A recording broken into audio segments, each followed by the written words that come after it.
Hello, welcome back. Episode 5, day number 5, 5th in a row. We are on a roll. Almost a week, 2 more days. That's a week of recording and episodes. Wow, that's incredible. So, our good friend Mr. Bartek is from Poland. Awesome. Another huge comment from him. There's more feedback. It's good to see. I've already replied to him, but I'm going to go over some points here because, I hate trying to explain all of these complicated things in text. We'll just go over some of his points that he brought up. Yeah, I like how he assumptions, sort of assumptions. Yeah, I like that. That's funny. Point number 1, unsprung mass. He's kind of convinced. Yeah, man, I might be adding a bit of weight, but it's not as bad. It's an issue that's not so much of an issue. There are other things that are more important to deal with that we'll get into. Again, thanks for bringing up the unsprung mass so that we can talk about it, because I'm sure there'll be other people that'll be thinking, hey, you're putting a big heavy motor in your rear wheel, what you doing? That's crazy. Oh yeah, cooling. Yes. Cooling is an issue that I've been thinking about. We're going to talk a bit about that today. I've got a couple of ideas for how to deal with the cooling. I haven't actually modeled any of those ideas yet because I haven't decided on which one to use, but I do have a few ideas up my things up my sleeve to deal with the cooling of the motor. I think a couple of them are going to be quite cool.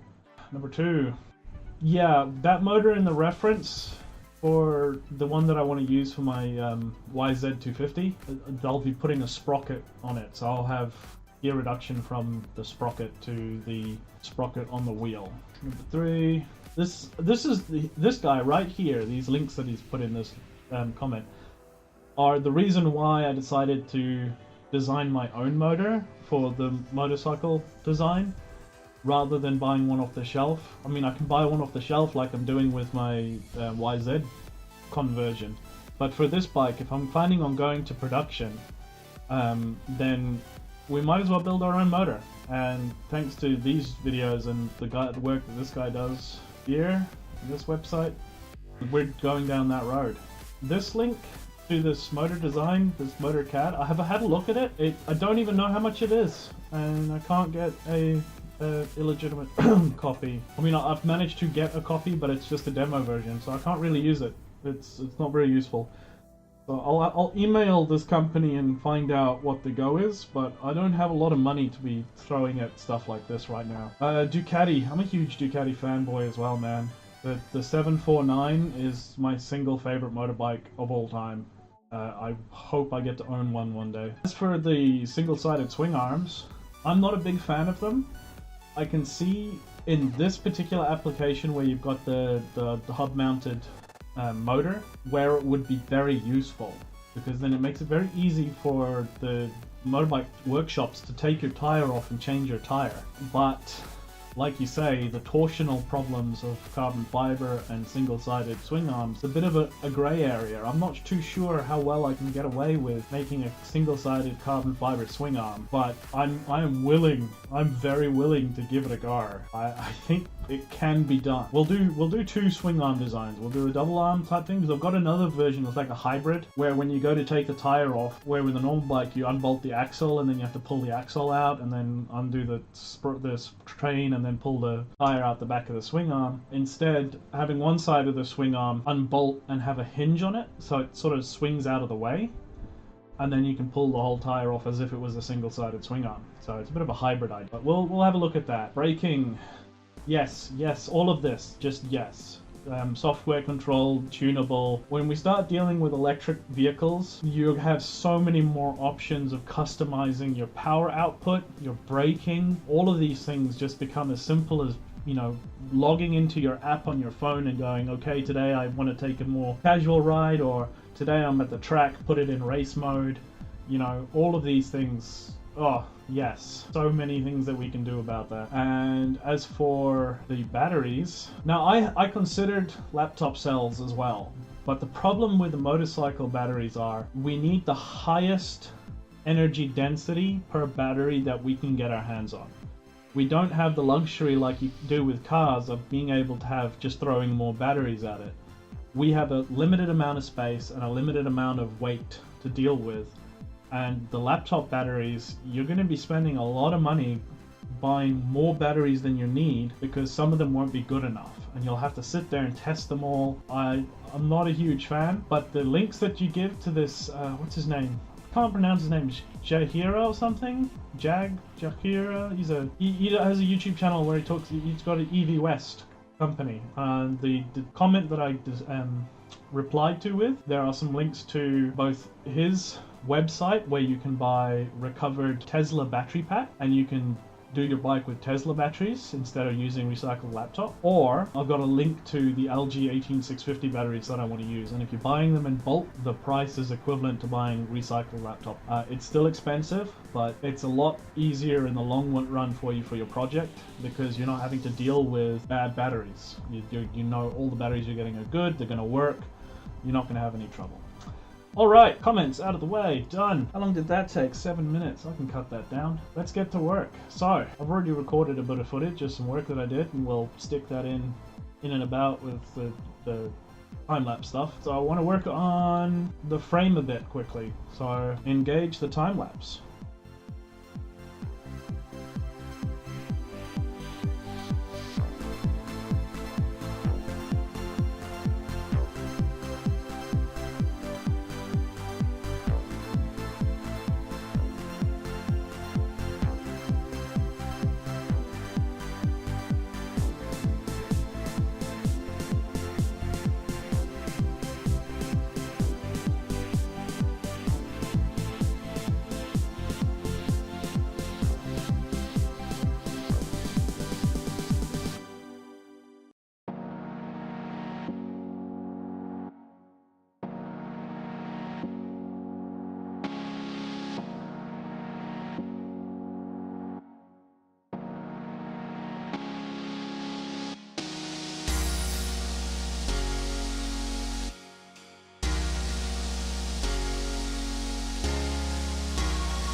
So that's looking much better now. Thrown in some creases, a little bit of edginess, break up all the smooth topology of edging here. How did I not see you before? There's a little nick in it here. in this little corner where this crease ends. I don't know if I can't really see it with this, with the zebra analysis turned on. But with the carbon fiber, you can definitely see it. Like a little dimple in. You may have to go fix that. But yeah, so I added some creases. So because we're doing something interesting with the handlebars are going to be mounted underneath this net, and they're going to come out the sides and up. I was thinking we put our, like, if you want to put a double bubble on it, this is where it would be, is in this area. And I'm thinking all of the instruments, the tachometer and the speedo and all that sort of stuff, stick it inside the frame here, in that loop, in the nook here. That would look pretty cool. Yeah, and this is where the foot pegs will go, is off the tips of these things. Tail lights and indicators. The cooling system, the heat sinks, are going to go under the tail here. Speaking of cooling systems, let's talk about cooling systems. Yay! Cooling systems. Right, so I added heat sinks. This is a motel. You can see there. So if we... how best to show how this works. So what we did was we skimmed. What we did was we cut a middle section out of the rotor housing, but we didn't cut all the way through, so it's still one piece. It's just going to have this like gap type thing in it. And you know what I just realized? I have no idea how we're going to get this heatsink on here.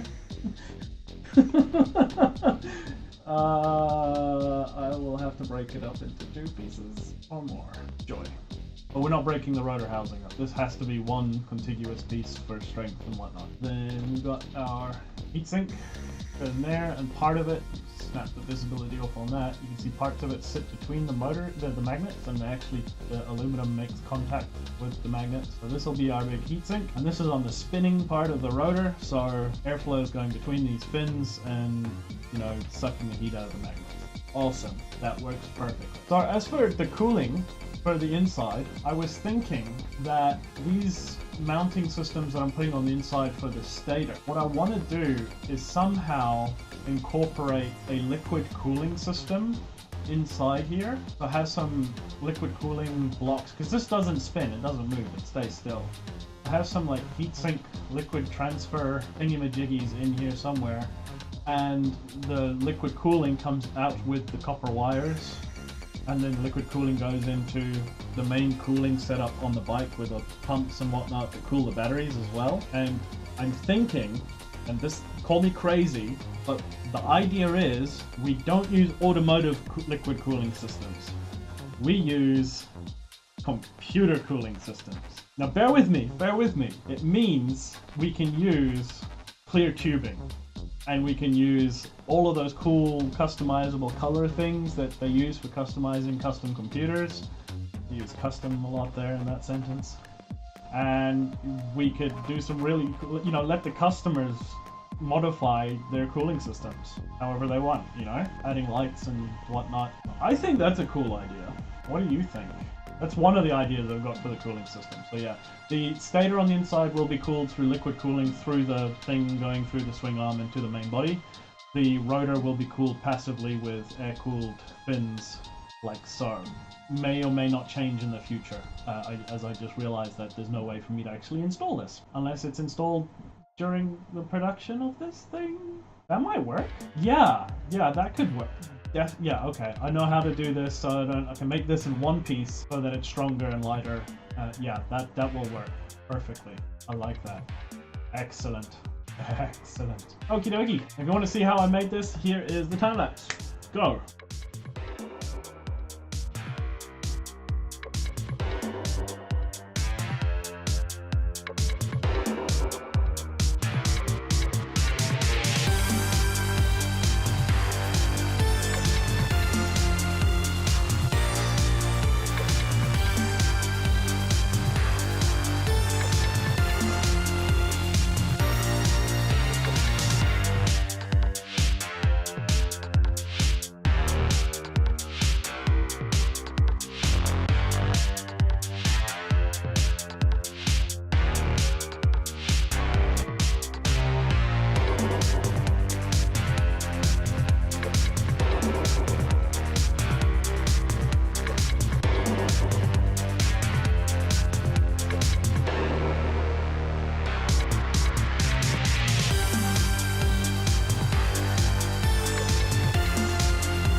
And there it is. That's how I made that. So, I anodized it blue, because I like blue. I don't know if you noticed that. I did it with this thing as well. I changed the transparency on this, and I can't remember how to undo it. Really transparent. There we go.